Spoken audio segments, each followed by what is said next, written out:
y'all. I said, what's up, y'all? Look at me when I'm talking to you, bro. Nah, I'm just messing with y'all, man. This your boy Knockout Boxing 86 TV, and we in here. So check this out, bro. Before we get going on our video, smash that like button, subscribe to the channel if you're new here, share the video, turn on your notifications, and go over to Twitter and follow me on Twitter at KOBoxing86 TV. If you got a breakdown or a prediction you want me to do, knockoutboxing86@yahoo.com is the email address. And don't forget about our live shows. We live every Wednesday and Thursday night, 7:30 p.m. Central Time. Live every Sunday morning with the Singing OG KQKC Boxing Network. Sunday mornings, 9 a.m. Central Standard Time. So y'all be sure to check out those live shows. But let's get it popping. Let's get into our video. And today, Teofimo Lopez Sr. expects Teofimo Lopez Jr. to knock out Pedro Campa early in the fight. Let's read what he had to say, bro. He said, look, we're going to see. We're going to go in there and do what we do. We do best as box. If the knockout comes, it comes. I predict the knockout. It should be early. You can't take anything away from Campa. He's 34-1. The guy is experienced. We got to focus on him like we're fighting a world champion. That's how we fight. We fight the best fighters in the world.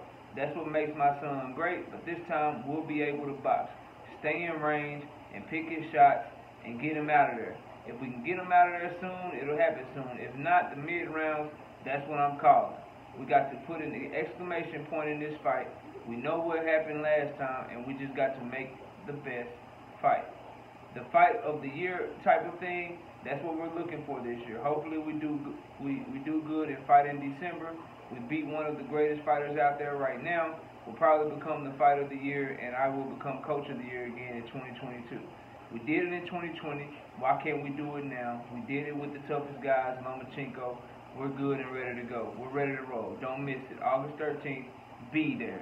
Look, bro, I be highly critical of Teofimo Lopez Sr. I be like, yeah, he can't talk and shit. He emotional. You know what I'm saying? He can't coach. I go in on him. But I ain't really got no issue with this. Like, you supposed to believe in your son. While he said they going for the knockout or whatever, which I don't like you predicting outcomes, because now if Teofimo beat his ass, right? If he beat his ass for 12 rounds, unanimous decision, 120 to 108, he win every round. It's going to be people that aren't objective, that hate Teofimo Lopez because of, you know, their attitude, whatever. You know, whatever the case may be, that don't like Teofimo, they're going to be like, ah, man, he got exposed. He said he was going for the knockout. His dad, guaranteed knockout, he ain't get the knockout. That's why I don't like that shit, because it put pressure on the fighter to where even if they look good, then shit, bro, it's going to be people that's going to be able to say, well, nah, you said you was going to do this. You didn't do it, so you got exposed. Y'all know how this shit works, man. But as far as like how he was talking about how they preparing for Pedro Campa, like he a champion. He's 34-1, the respect that they showed their opponent. That part of it I liked. That part of it I liked. Because they showed no respect to George Kambosos. After they fought Vasily Lomachenko, they lost all respect. All respect. They didn't prepare for Kambosos. They didn't speak on Kambosos the way they spoke on Loma. They didn't show him the respect that he deserved as a fighter, and it ended up costing them an ass whooping. So at least it seemed like he learned that lesson of respect your opponent, prepare well for your opponent, take them serious, and go in there and do your job. And he fully anticipates his son, as he should, to go in there and do his thing, man. But Teofimo Lopez Sr., we still got questions. I want to see what the corner work is looking like. I want to see what the game plan is, because I think the dude's name was Joe Camacho. Joe. Anyway, the guy that they were working with back when they had Loma, and he was the game plan guy. He was one putting the game plans together and shit. Well, we saw Teofimo Lopez Sr. game plan with Kambosos. Knock him out. We're going to knock him out in the first round. Why haven't you knocked him out yet? Go get him. Shit like that, bro. The instructions to Teofimo Lopez Jr. have to be better this fight. If he wins, even if he wins and he ends up, you know, looking good, but we still hear the same shit from Teofimo Sr. in the corner where there's no real instructions, no real teaching, no real development, man. Teofimo Lopez Jr., as I said, he has to think about, like, Dad, you can be part of the team, but we got to get some other people in here, man. You can't be the only voice, like, because you ain't helping me, bro. He did not help his son at all in the Kambosos fight. So, not only is there pressure on Teofimo Lopez Jr., like, when you at this level, man, it's one thing to lose, and I ain't saying Ocampo can't fight. Hell, I might be picking him tonight. I don't know yet, to be real with y'all. But from Teofimo Lopez Jr.'s perspective, you already lost to a guy that people thought you were supposed to beat, in George Kambosos. Your fans tend to believe that 9 times out of 10 you beat George Kambosos. That's what they believe, right?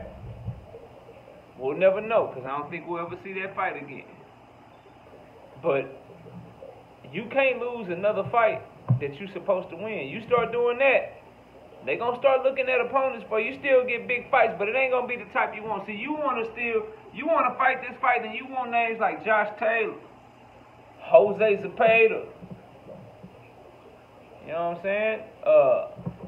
Maybe a Pedraza for, to continue that step up at 140. Jose Ramirez. Those are the guys that you want to get mentioned with. If you lose this fight, then they going to be like, yeah, Teofimo had a big name, unified champion. He losing to guys like Ocampo. He won't get rid of his dad. Yeah. Let's go ahead and set up that Keyshawn Davis versus Teofimo Lopez fight. You don't want to start getting fed to prospects and shit, bro. You don't want to have to work your way back up from that. They still promoting you heavy. You still the A side. I'm seeing all the top rank real time, the flyers and shit they making for you, bro. They want you to come back in this hole and look good. And bro, if you look bad or worse, if you lose, bro,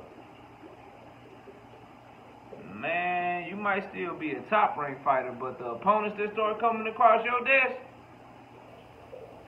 gonna be a lot tougher than Ocampo, but they ain't gonna be the names you want, bro. I'm telling you that shit right now. They will be a lot tougher than Ocampo, but they ain't gonna be the names you want. Ain't gonna be no Josh Taylor on that paperwork. None of that shit. Ain't gonna be no Jose Ramirez as a Zepeda on that. Ain't gonna be none of that. It's gonna be Keyshawn Davis coming up to 140. Devin Haney making his debut at 140. They gonna start feeding you, bro. They gonna start feeding your name to people, man. So you gotta go in there and win that fight. It's a lot of pressure on Teofimo Lopez Jr. and his pops, man. A lot of pressure. But overall, the quotes that I just read and what I saw from Teofimo Lopez Sr. seemed like they got the proper mindset for his. Cause I mean, you can't hold him to too high of a standard. You know what I'm saying? But for who Teofimo Lopez Sr. is, for who he has been, nothing to criticize with his comments, bro. Nothing to criticize with his comments. Just the same criticism I had of Devin Haney guaranteeing a knockout, I have of Teofimo Sr. guaranteeing a knockout. When you do that, anything else that you may do, no matter how impressive it is, people gonna be like, you said you're gonna knock him out, you couldn't even stop him. So it's putting pressure on yourself, and then just the pressure of coming off of a loss. Unified champion coming off of a loss does not want to turn into former unified champion coming off of 2 losses where he was favored to win both fights. Cause now matchmakers and top rank, matchmakers start looking at you, okay, this hole's got exposed twice. Who do we have that we can build off of him to expose those holes again? So we can build their name up. Because he's done it. We already put all the time and money into him, all the investment into him. He gave us a hard time going over to the zone anyway. So who can we feed him to that can exploit those holes to put his name on their resume before he lose all his stock? That's how they gonna start looking at your ass if you don't win this fight, Teofimo. So good luck to you. We'll see what happens. But yeah, man, Teofimo Sr., he ain't really say nothing wrong. So we ain't mad at him. Do your thing, man. Support your son. Say you gonna knock his ass out. I just hope he can keep your words, because last time your mouth wrote some checks that his ass couldn't cash. I appreciate y'all watching the video. Enjoy the rest of your day. And with that, we out of here. Peace, y'all.